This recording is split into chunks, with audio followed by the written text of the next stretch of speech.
Hello everyone!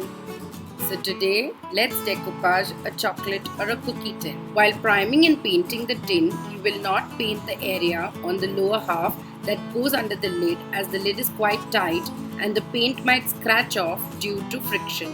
Start priming the lid with gesso or acrylic primer. On metal, gesso adheres quite nicely and serves well as a primer, so you need not use chalk paint. But remember, acrylic paints are not advised as they do not adhere well to metal and get all flaky once dry. So the lid's done. Now for the bottom portion of the tin. Since we won't be decoupaging the bottom, we don't need to prime it and can directly paint it. So for now, we will keep it aside. If your tin has a slightly embossed kind of a raised pattern or print, do not worry, as once we put the napkin over it, it wouldn't stand out.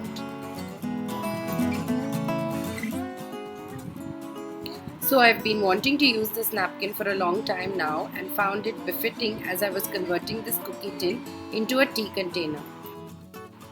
I cut out the portion with the teacup. Now cut out the extra napkin only around the lower portion.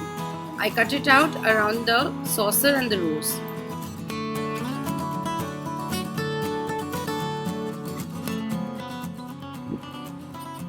Separate the plies, keeping only the top layer.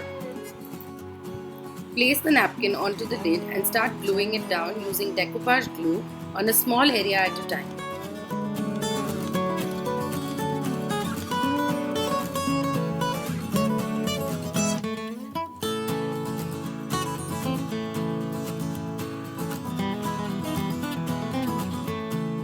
As you can see, once the napkin is glued on, the raised pattern or print is quite inconspicuous. These are the two colors of chalk paint I will be using today. We start with the top part.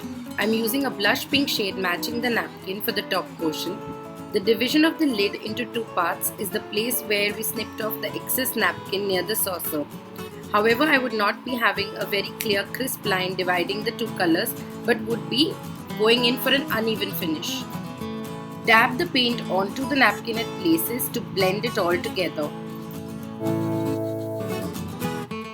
This is how the box looks with the top portion done.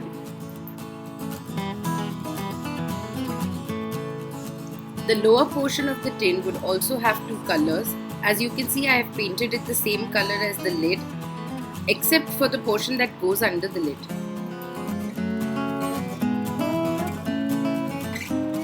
So now we start working on the lower portion. Start dabbing the paint to cover the primed area, but this time make very sure not to go over the napkin.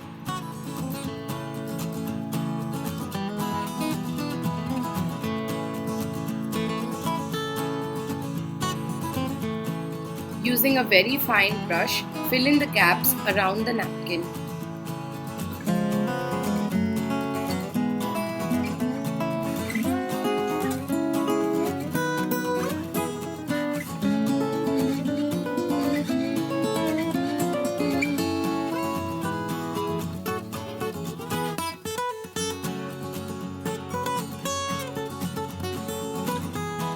As you all by now know, I love using distress inks for my projects, and this beautiful vintagey napkin only made it more exciting, so I decided to give it a rusted vintage look using them.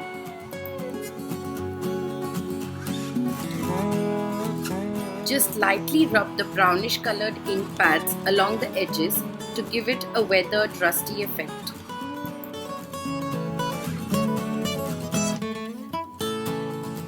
And with a dry brush, rub some of it along the edges of the napkin and the tin too.